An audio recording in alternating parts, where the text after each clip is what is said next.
Hi everybody. I was recently asked by a Republic of Old Souls member in Australia if there was anything that could be done to solve the problem that was causing sleepless nights and potential bankruptcy.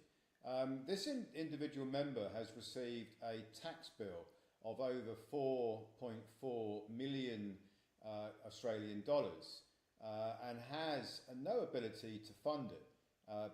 There are all sorts of reasons why that is, but there are there's a genuine case here of the fact that although the member would have ordinarily paid taxes, but his ability to pay the taxes have been frustrated by external matters that are beyond his control.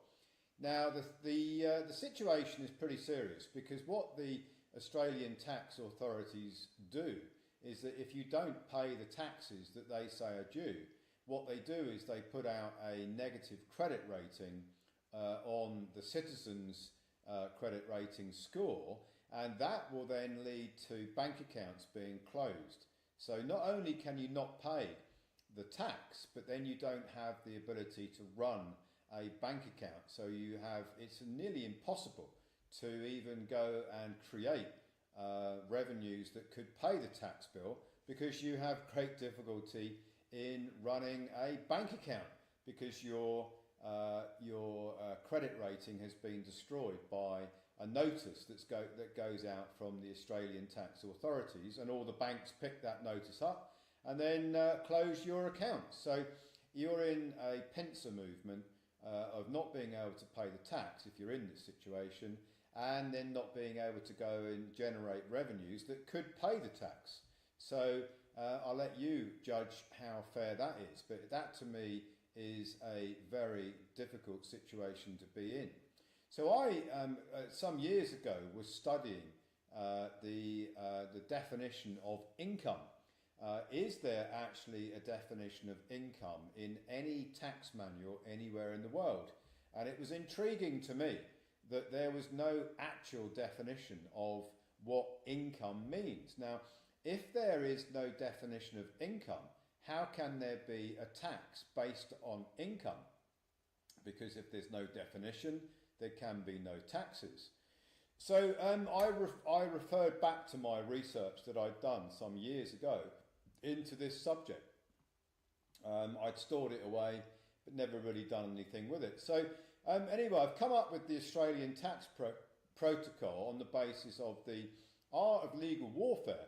The taxpayer, the citizen in the United States, would take up a case against the Australian Tax Office or Tax Authority and challenge the definition of income. If there is no definition of income, how can there be a tax on income? So all of the references are in here, all of the various references from the tax manual, the Australian tax manual are in here, and there's actually nothing in here that actually clearly defines what income is. It's a circular loop. It says income is a gain, and you go and look at the definition of gain, and it says a gain is an income.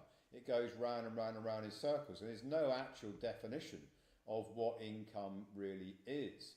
And it's further explained on this video here, which was quite interesting. I found this video, and this guy here, which I will put a link to this video because it's fascinating. This guy here is an ex-partner of one of the biggest accountancy firms in Australia, and he's going into the very same question, a taxing question: what is income? And he breaks it all down on this video, which I will share in the channel. So let's go back to the protocol. So if a challenge was mounted against the definition of income, which is a legitimate challenge, the art of legal warfare, you challenge the procedure of the opponent. Now the procedure would be challenged on definition. Whilst that is going on, the Australian member sets up the grantor trust and gets involved in the recoupment of signature energy. So any bank payments from the age of 18, any mortgages, any loans, any credit cards, all of that signature energy is then recouped. into the Asset Fortress Protocol, which ultimately is the private treasury. And even if the case against the Australian Tax Authority was lost, the tax could then be discharged from the recoupment of that signature energy. And if the case is won, then obviously the member would be able to spend the recoupment of signature energy and just use it for other purposes. And every time that signature energy is spent from the Asset Fortress Protocol, it can be recouped. So it's a cycle of spend and recoup from the Asset Fortress Protocol. Now, the other problem this member has got is that he can't get bank accounts very easily in Australia because of the destruction of his credit score, or the citizen credit score. Now, that's solved because the Asset Fortress Protocol can get its own bank account. So even before even before the signature credit is recouped, then that bank account for the Asset Fortress Protocol could be used as an international trust bank account. So it's quite an interesting protocol. If there's enough interest in it, I will do a webinar for our Australian members. It's all discussed and outlined in this document, and if there's enough interest, then I can also do the same in other countries, because there is no definition of income in any country that I can find. So we could have a tax protocol, a similar tax protocol for any country where there is an outstanding tax bill, which obviously can't exist if there is no definition of the very thing that the tax is based on, income. If there's no definition of income, there can be no taxes.